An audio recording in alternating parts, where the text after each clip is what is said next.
Hello from COP28 here in Dubai. I'm joined by the European Investment Bank's Chief Climate Change Expert, Nancy Saich. Nancy, hi. Hi, Shireen. This is a big moment in climate talks. What's at stake?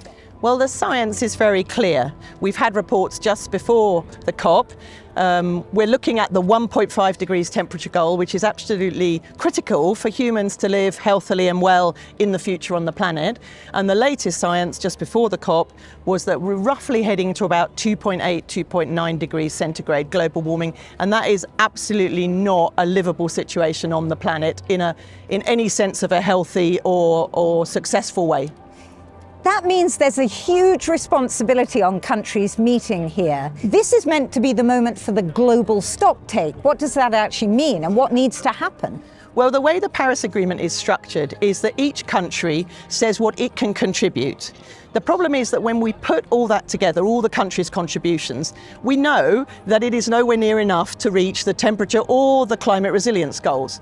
So the Paris Agreement also has this 5 or in this case 6-year review called the global stocktake, where the countries come together, look at where they've got to together, look at what we've done, what we haven't done, and decide to step up so that the next round of country commitments can be even more ambitious. But I mean, decide to step up, we're nearly at the end. Where are we going? Are we making progress?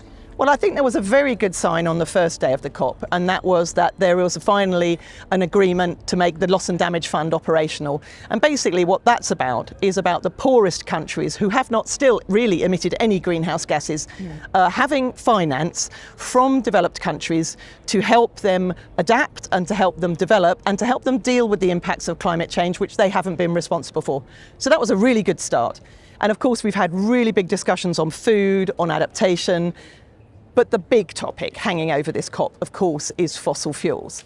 Now, the indications are that the discussions on the global stocktake are working towards a phase out of fossil fuels. But of course, we're quite near the end, but we're not at the end. So we don't know exactly how the final negotiations will come out. But I think there's a lot of people really hoping for really an acknowledgement of the science and a moving away from fossil fuel and having our economies based on a green, low carbon future. What if that signal does not come from this COP? Does it really matter?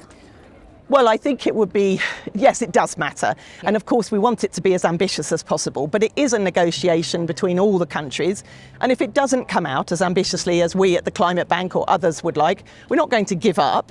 We're still the Climate Bank. We're here showing that you can do business and you can help countries support clients ambitiously on climate. But we're not the only ones. There's many in the public and private finance spheres who are leading from the front, and they are obviously not going to give up either.